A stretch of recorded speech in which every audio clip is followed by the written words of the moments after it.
publicly financed sports stadiums stink. And that's not just my opinion. Studies have shown that time after time, giving free money to billionaire franchise owners to build stadiums, which they primarily profit from, is almost always a loss for taxpayers, which makes it all the more confusing why we continue to see local governments coughing up the cash.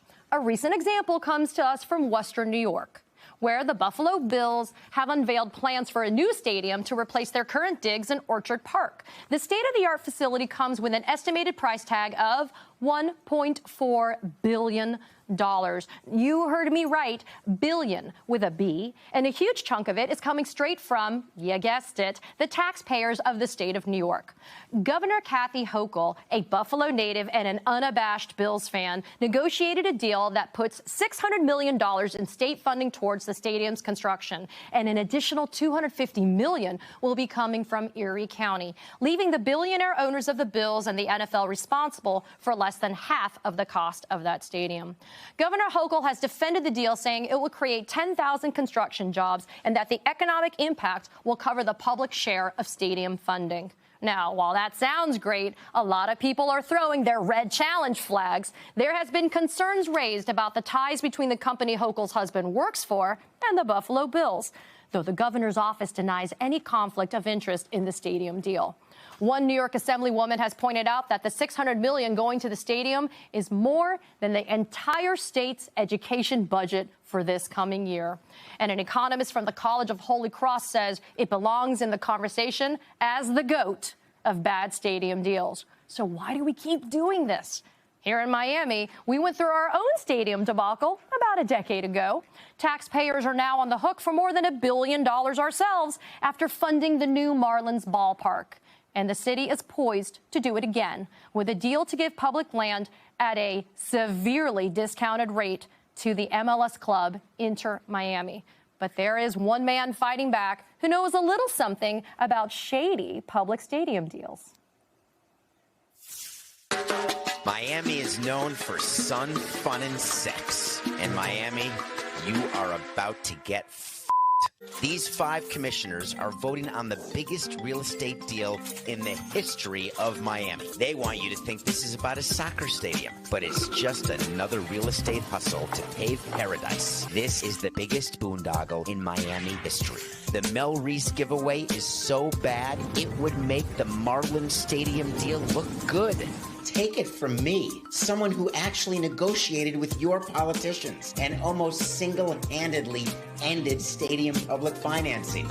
Almost. I'm David Sampson, and I approved this message. Cha-ching! Joining me now is the man you just saw, David Sampson. He is the former president of the Miami Marlins and the host of the Nothing Personal with David Sampson podcast. He's teaming up with the acclaimed documentary filmmaker and South Florida native Billy Corben on this campaign to stop the Inter Miami Stadium deal. David, I'm going to start with you.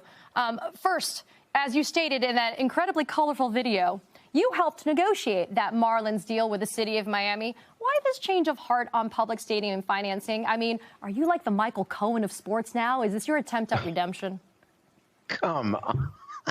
No, not at all. What I want, when Billy Corben called me and asked me to help him in this endeavor, I am very interested in making sure that the people of Florida are at least educated about what they're signing up for and what their politicians are doing. And no one has the ability to educate more than Billy in a very articulate way, short, concise, clear.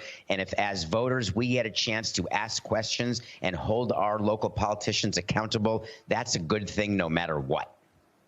Yeah, but David, I agree. Billy is great, but you kind of know where the bodies are buried, right? There's got to be some kind of playbook that sports teams owners are going to be going by to be able to finagle these types of deals out of municipalities and cities, right? Yeah, it's actually a pretty easy playbook. I get a lot of credit for doing the Marlins Park deal, but it really wasn't very difficult because Miami did not want to lose its baseball team. And all we had to say is that we're ready to leave Miami if we don't get a deal done. And in Buffalo, it's very similar. They said, hey, what if we're not in Buffalo? What will happen to the city of Buffalo? And by the way, it'll be New Yorkers all over the state who pay for it. And by the way, it'll be from revenue from casinos. So it's all going to be okay, just a little bit from Erie. So there's a lot of different ways to put together these financing deals, but there's no proof that they work. But it doesn't feel good when you lose your team and then spend 3 times as much just to get it back.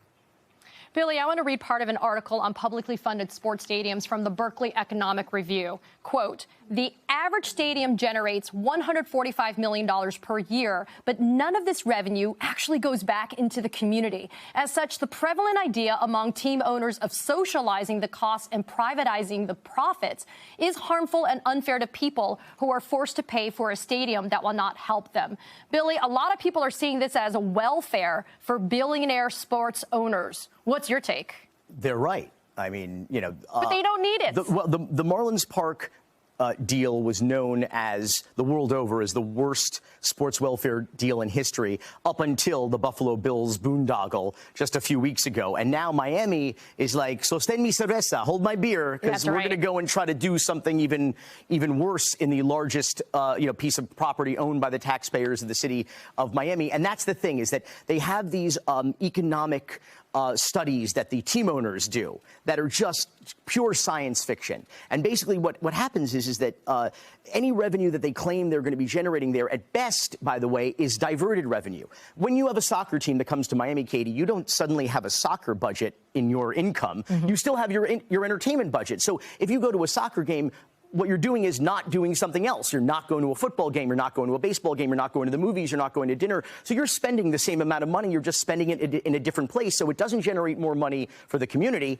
It generates more money for the owners of that team. But there's a big difference between me taking my dollar spend, right, for entertainment and substituting it instead of the movies for going to a soccer game. But this idea that the taxpayers actually have to bear the burden on their backs for this, how does this make sense? And why does this stuff pass ever? Well, it doesn't make sense. I mean, simply put. But what's more sexy and colorful on television? Funding education in Or New David York? Beckham? Or David Beckham, you know? And I think that's the problem, is that they have and this is the case here, and the point that David Sampson makes very elegantly is that the Marlins Park deal was for a ballpark.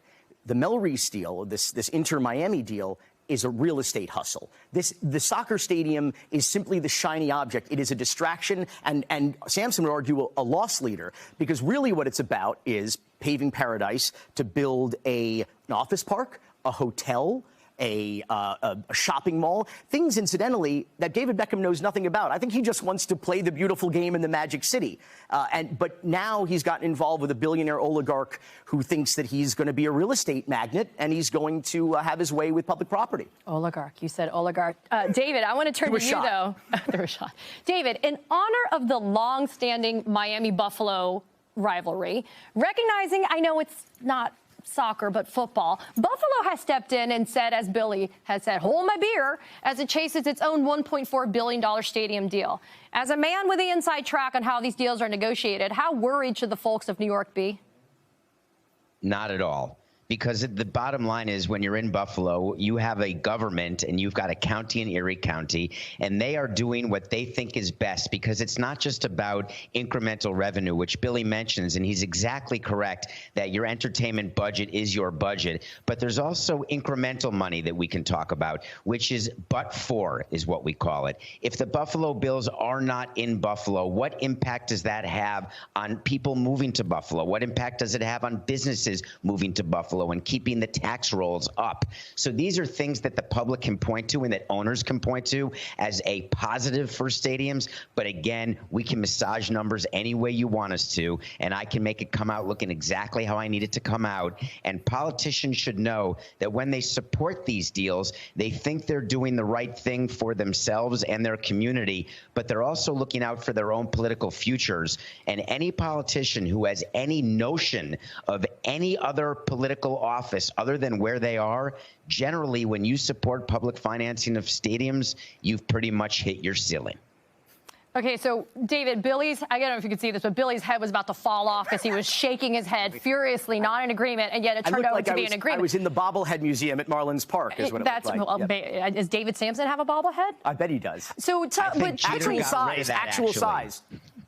Oh, did they really? Jeter got rid of it? Jeter threw out your bobblehead, dude? I'm so sorry. Pobrecito.